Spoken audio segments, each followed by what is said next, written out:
Hey, what's going on, everybody? Welcome to another Thingamajigger Thursday here at Tucson Acres. I'm filming today a couple days early. It's actually only Tuesday right now. We're going to be busy Thursday, Friday, Saturday, Sunday at this event called the Flywheelers. And if anybody's in northern Michigan or somewhat close, you might want to take the trip. They have a lot of like antique tractors and stuff like that, and one of the biggest flea markets in northern Michigan. It's only for this weekend, and we've got a spot along with a buddy of mine, and we're going to be up there all weekend. So I'm probably going to come home with a couple more bins of strange thingamajigger tools, mystery tools. I'm kind of looking forward to that, and I'm bringing a couple trailer loads of my stuff up there. I'll show you a couple photos here. I got the whole dang floor in the front of my barn covered with all this extra stuff. And I mean, shoot, I have 9 crosscut saws, you know, like the big 2-man. I think I've got 4 or 5 of the big 2-mans and a couple of the big single-man crosscut saws. So it's time to downsize a little bit and weed out the riffraff around here and open up some wall space and some floor space. So I'll be working on all of that. And a side note, don't worry, you guys that won the drawing a couple weeks ago. I still have all the information. I will be getting the stuff out. But like I said, here in the next couple weeks or month maybe, I'm going to be having a couple more drawings. And I know my regulars out there, you guys put your bids in and usually get stuff. So, you know, you got to, you know, just bear with me a little bit. Okay. I'm sorry about that, but shipping is really expensive. And I know I'm going to be shipping several extra items to a lot of the same folks. So please, you know, just know that it's coming. And if you need it by Christmas, you should have it by Christmas. All right. So today we're going to start off with last week's mystery tools. We'll go right down the line. And raw bacon, again, you nailed everything. I mean, exact. Yeah, this is just an old school weeding tool, you know, for plucking weeds out of the garden or sidewalk or whatever, flower bed. And I don't know what year this one's from. I couldn't find any maker's marks, but they're all over the place. You can find them out there. All right, so up next is this laminate roller. It's used just to kind of press down anything that you're trying to get to stick down nice, flush, and flat. I've used things like this before, doing cabinet work, putting on that edge stripping, and anything that needs to be flattened out. You could even do the same thing for wallpaper. I wouldn't recommend this little guy, but you know, that's really all it's for. No name on this one. It actually looks like it's pretty high quality. It wouldn't surprise me if these are pretty pricey. This one here, I was kind of shocked. Bacon got this one dead smack on. It is a tinman's grooving tool or groover tool, and I'll explain that in a second. Or otherwise known sometimes as a seam setting tool. I'm not familiar with the brand on this. I had to clean it up a little bit, and it's still really hard to see the name in there. You can kind of make out an N and an A and a G in there, but this is the brand name is Niagara. And Niagara Machine and Tool Company, they were founded in the late 1800s. They were sold, or the company was sold in about 1992, I think it was, early 90s.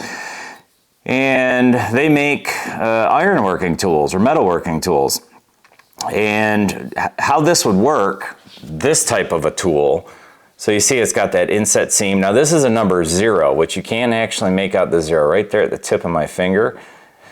And that's in reference to a 3/8 gap, a 3/8 inch of a gap. And the way this would work, you would take sheet metal, you would curve one end of one side of the sheet metal one way, you would curve the other side the other way, you would slip the joint together, and then you would use a tool like this to stamp that joint. And I'll throw a photo up here just to give you a better visualization. People still use these tools, not quite as common. Most sheet metal comes pre-fabbed nowadays, like if you're doing AC ductwork or heating ductwork, they'll come pre-formed with joints that you can snap and lock together. So I looked it up. There's a few catalogs on archive.org that have Niagara tools. And this one appears to be from around the 50s, 1950s. I'm guessing that because of the knurling on this handle compared to the other 2 examples I saw. I found like a 1901 catalog, a 1912 catalog, and then a 1955 catalog, I think it was. And this one most closely resembles the 1955 catalog reference. So really, really cool there. I like stuff like that. And it is stout, it is heavy duty.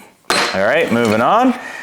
This one, I cleaned this one up, and it kills me to do that because you take the patina off. You know, this thing might be close to 60, 70, 80 years old. Now this one, it is a bicycle siren. The company name on here, if I can get it to focus, there we go. The Majestic Siren is what it's called. The Majestic Siren, and it's a bicycle alarm, but it makes that sound like right? Now, nice job again, Bacon. I got to give it to you. Don't call me a Bacon fan here. These did have little wooden pulleys on them, or a little wooden wheel.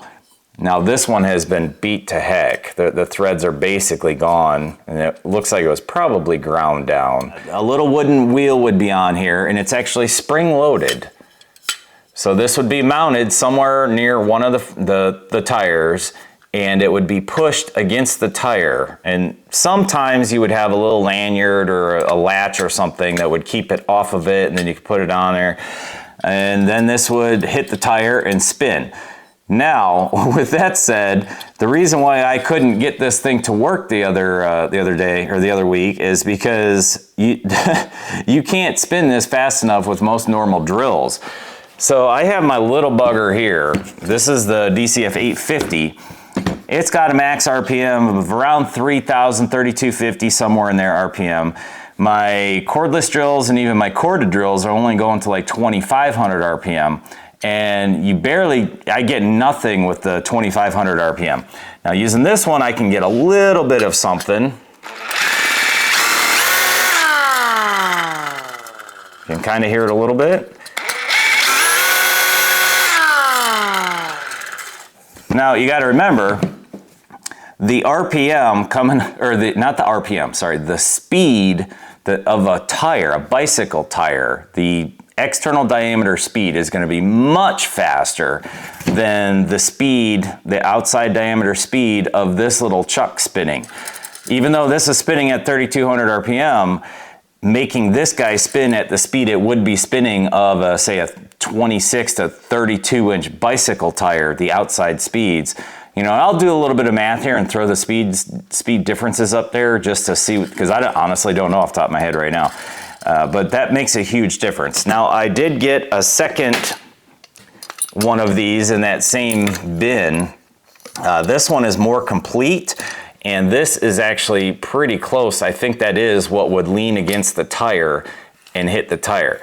But this one here, the mounting bracket appears to be snapped off or cut off, whereas this one's got the full mounting system. And this would go on the forks, the front forks, right next to the upper side of the tire. And you could pull this is spring loaded as well, pull this into the tire to have it grab. This one actually needs to be rotated to counterclockwise, I believe. And you can tell, yeah. So this one, if you look in there, you can see those little fins. The impeller, they spin air out. So they pull air in through the middle and spit it out the sides, and that's where the sound comes from. And this one's the opposite. This one spins clockwise to have that action happen. So I'll spin this one, what did I just say, counterclockwise. And I just did the same thing, and it actually works.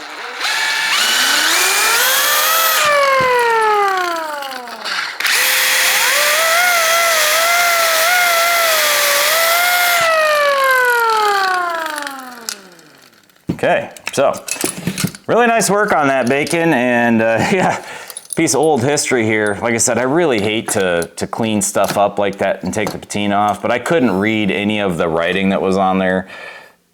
But it sure looks pretty now. It's not like I'm trying to make a living off of this old stuff. Well, sort of. And this is another one of those things that kind of kills me. This is that sliding T-bevel from the other week, and I cleaned it all up, and like I said, I kind of felt sick to my stomach as soon as I started cleaning it, because the patina, I couldn't get just the rust off. As I started cleaning it, that goldish color patina started coming off with it. So maybe I gotta take myself to school on how to properly clean old tools. But I really, really like this thing. It is so nice. And it's got this really odd system in here. The other one that I have just has a locking, like a wing nut that just locks everything in place. This one actually has a through bolt. And this bolt actually goes all the way up into the top section. And then this screw that you see up here, and this nut is actually a conical nut. So the inside of that nut is shaped like this. And when this through bolt gets up there, it actually pushes out. Or actually it'd be shaped this way. It pushes out on that nut to spread it and lock it in place. It took me a few minutes actually to get the setting of this screw tightness just right, but just really, really cool. I love these old things. Okay, so here's our 5 mystery tools for next week. We'll just go, let's do an order of size. There we go. Okay, so 1, 2, 3, 4, 5. Number 1. Look at that. Little brush on there, little wheel. Now I will tell you, this wheel is rubbery.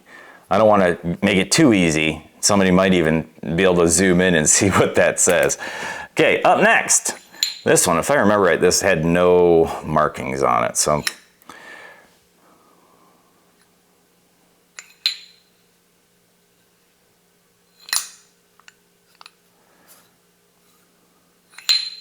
There's number 2. Number 3. Pretty much everybody and their grandmother should get that one. Here's number 4. Now this was in one of the bins that I said that we were going to pick through together, but I really like these, so I figured we'd take them out early.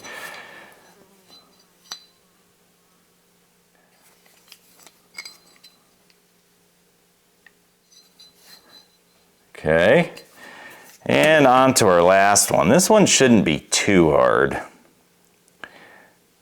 It's a pretty common older tool, not used as much anymore.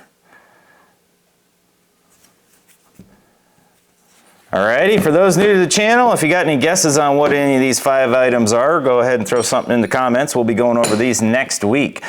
Moving on. So I had plans on going over this. I've actually had this for probably 8 to 10 months now. I got this on Prime Day last year, and it's just been sitting on my bench. And just a real quick peek inside, it was like 25 bucks, something like that. But it come with all of this survival stuff in here. So this is what I had planned on doing. However, I got sidetracked because of this flywheelers thing. I've been going through all of my old axe heads and I figured we'd take a real quick look. This is a brand that I was not familiar with up until about 30 minutes ago when I was moving stuff around. Made in USA, M-A-N-N, Edge Tool Company. And this one is labeled True American. On the back, it's got a 4. And I did weigh it, and it's almost exactly 4 pounds.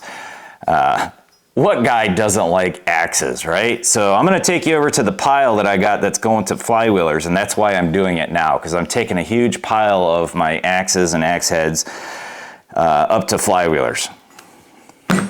Okay, so here's the pile that I'm keeping. And these guys, name brand, no name brand, I don't know. I've rehandled all of those. This guy, I actually redid. It's old school Craftsman single bit. Put a new handle on that. I really like that. Even though it's really rare that I use axes. I do have an axe about this size, a no-name brand that I keep in the back of my tractor if I need to, you know, move a branch or something. This one I haven't figured out the brand of it. I just like the look and feel of it, and it's in good usable shape, and it's a good size one. You can see how much bigger it is than that Craftsman. For splitting mauls, I do keep, and I just rehandled this one, I do keep an old school steel maul. However, this Fisker's X37, I believe is the model number. This bugger is by far the best splitting maul I've ever used. So if you're going to be splitting some wood, I would highly recommend that Fiskars. And they're not stupid expensive either. I'm keeping a single double bit, even though, again, I have never used it. And this is an old school Plum brand. So I just really like that, made in America. And this fireman's axe, got this at a sale, an estate sale. I couldn't find a name on it. It just says forged steel, that's it. I just cleaned it up. It has a 5 stamped back here, and so obviously 5 pounds. I put a new handle on it. The original handle, if I remember correctly, that was the original handle for that guy, and this one was the original handle on the Craftsman. Yeah, I made the Craftsman a little bit shorter. Anyway, like those guys, like that. I think I'm gonna go ahead and hang on to this Man Edge Tool Company bit. And this, I just learned what the name of this was. These are called adze, A-D-Z-E, adze.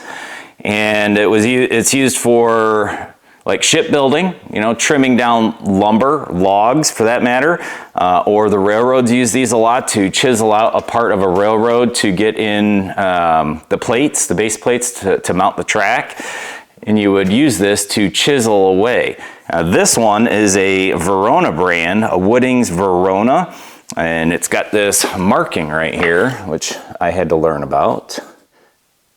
Right there, it's kind of goofy looking. That's just a wall hanger, wall hanger, wall hanger. This one, I'm not even gonna attempt to find. I think it's the same thing, or it just might be a garden hoe. I'm not entirely sure. It's obviously old, really, really pitted. But I'm probably gonna keep that. Well, I am keeping that. Now let's go look at the other pile right quick. So over here are the 4 crosscut saws I'm gonna keep. Now these are all 5-footers except for the single man, that's probably a 4-footer. And I am not really familiar with the names on these. However, I did watch a couple episodes of Wrangler Star, and he talks about the beveling or the grind. These are a little bit thinner on the edges. I think that's what it was. Anyway, they're not the same dimension steel all the way down. Up here is a little bit different than right here. And here to here is a little bit different on all of these, except for that one. I just like that one because it's different. Now we'll take a look at the pile I'm getting rid of. All right, so we took a look at this one, I don't know, a couple months ago. This is that Stanley Lyman's hatchet with the square drive for the poles. Got a bunch of old school machetes, military machetes. Don't care about that. Now this hatchet head, I couldn't find any identifying marks on it. And yeah, I already got prices on them. This one here, no markings. This double bit axe head here. This one completely unknown. It was actually just dug up a couple weeks ago, or take that back, like 2 months ago.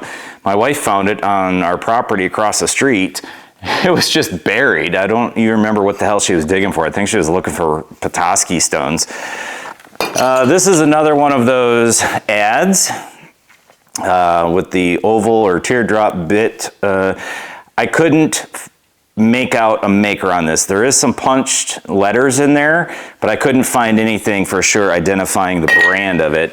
This is another adze, a different style, but a good name though, Warden Tools, and that's going to be going. They actually call this a hack devil. But yeah, it's an adze. This is another Verona axe head. This is a really nice double bit right here. This is a Warren Axe and Tool Company made by Seeger Chemical Axes that then became a subsidiary, again, I think, of Warren Axe and Tool. Really nice there. Some other random stuff here. Now these are all the axes I'll be getting rid of. Another Fiskars. I'm pretty sure this is just a homemade picaroon. That's it, homemade picaroon. Really nice shape. An unknown brand double bit. Now this one, I really like the way this looks here, but it's just a true temper. So who knows, maybe from like the 90s-ish. Probably left outside a lot. Old shovel. I think that's a 12-pounder there. That one's actually made in the US. I should probably keep this one. It looks hardly used at all. I am gonna keep that one. I didn't realize that before. Stamped US. This is in better shape than the 12 that I'm it's probably not 12, probably 10. Yeah, we're keeping that guy. I appreciate you all making me do this. Several more double bits. Now this one here, this is an old school Craftsman from the 30s and 40s. And I love this logo they got on here. It's the Craftsman with the big C. Come on, focus. There we go. It's a Craftsman with the big C. Now, I looked up all the different logos for Craftsman over the years because they change, you know, every decade or so. This, from the 30s and 40s is when that logo is from. So this axe is actually in pretty good shape other than it was beat to heck on these edges here, these undersides. I don't know what the heck they were doing. They were probably using it to pull stuff, and that's what banged up the underside. But really nice axe. Spud, and then these 3 cross cuts. And this one has the taper to it. These 2 do not.